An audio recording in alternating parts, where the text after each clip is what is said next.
something like light this candle. Because I had been in the colloquy with Courtney Hunt about how I didn't want to get aboard the top of some rocket ship, because I thought that was inherently unsafe. And if you look at the Challenger incident 5 years later, I was right? So I didn't want to go to Mars via rocket ship. But once he explained that it was via teleportation, indeed that the identical technology I'd been involved in so substantially in childhood, I ultimately agreed to go. And Hunt explained how the whole room would go there. And that's in fact what happened. They said, "Are you ready?" And I said something like, "Yeah, as ready as I'm going to be, light this candle." And lights above in the corners of the room where you could see through like this panel started blinking. And I couldn't really feel like the room was accelerating, but I could tell that the room was kind of wormholing because the room got more oblique, and I felt pressure, and I had to kind of steady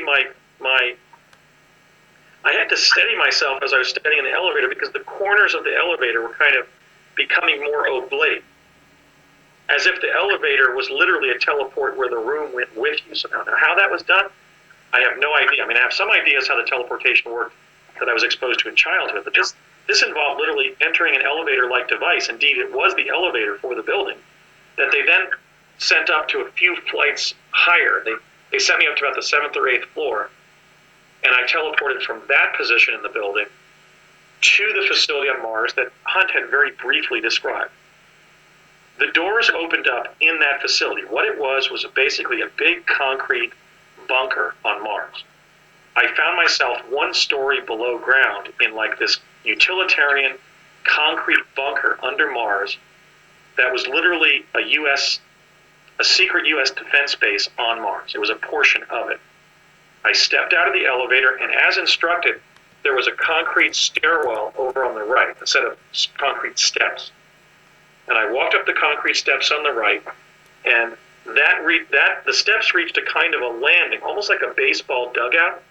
It was like the cylindrical landing, and that cylindrical landing was behind the eye sockets of a head that was on the Martian surface. Whoa! So I had been told. He said you're gonna find yourself coming out of the elevator, or the teleport, walking up the stairs, and you'll find yourself in kind of like this bunker, and the bunker is the area behind this head that's on the surface. And you can get egress to the Martian surface there by walking through the eye sockets of the head on the surface, which is what I did. It would be like if you had gone from the clubhouse of a baseball team in a major stadium and then walked out from the showers or whatever, the locker room, and into the dugout, and instead of having a baseball diamond in front of you, there was the back portion of a head that was on the surface. And so then I just walked out of the dugout directly through the eye sockets of this head on the surface of that location on Mars, and there were just a couple of humans like us standing around. It would be like meeting a group of people in their 20s standing around a hamburger stand in the San Fernando Valley. Now, I had been given a crystal helmet with a respiration device and a communication device in it, but no specialized clothing. I was wearing like a white T-shirt and blue jeans, and my sneakers or something, maybe boots.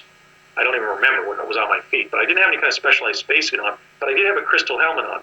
So I walk out of I had been provided that by Hunt before I got in the elevator back at the building in El Segundo.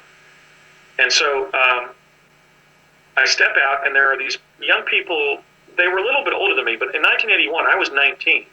And these young people were like 23, 25, 27. There were 3 of them. There were two men and a woman, and they were very young people.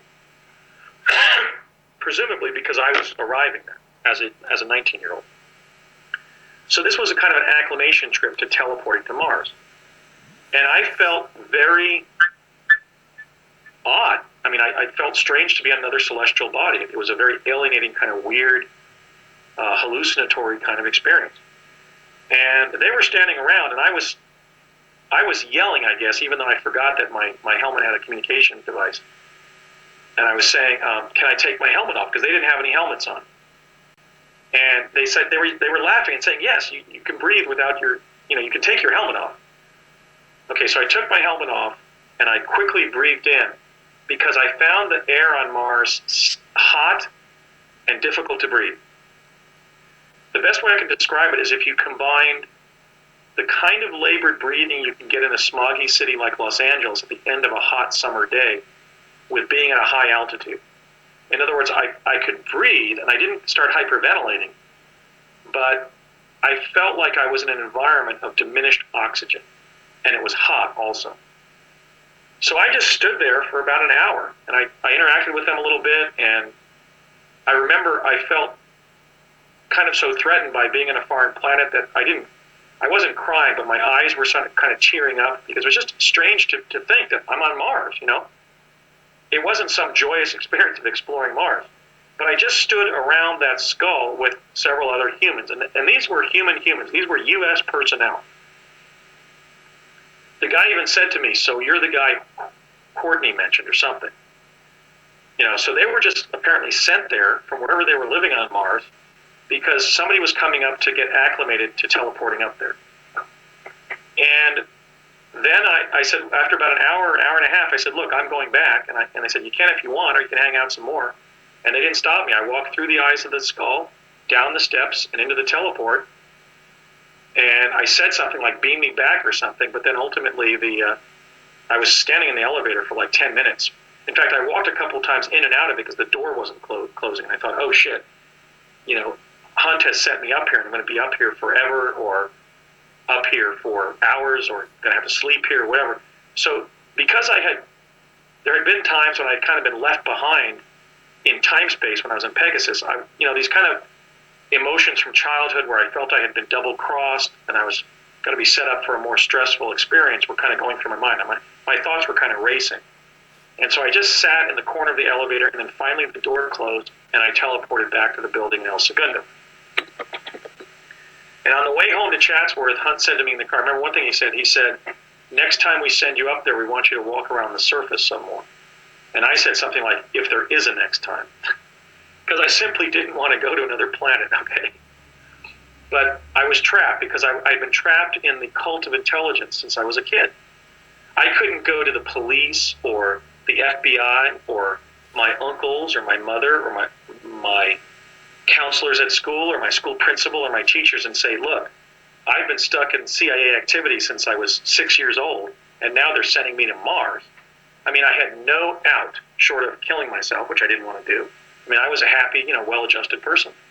But when I had these interactions with the U.S. intelligence community, like when I was doing project stuff with my dad, or when they put Courtney Hunt in my life, beginning around, when I was 19 there, that was it. I mean, I had no way of refusing what they were asking me to do, or in any way extricating myself socially from interacting with them and tolerating the requests that they made of me.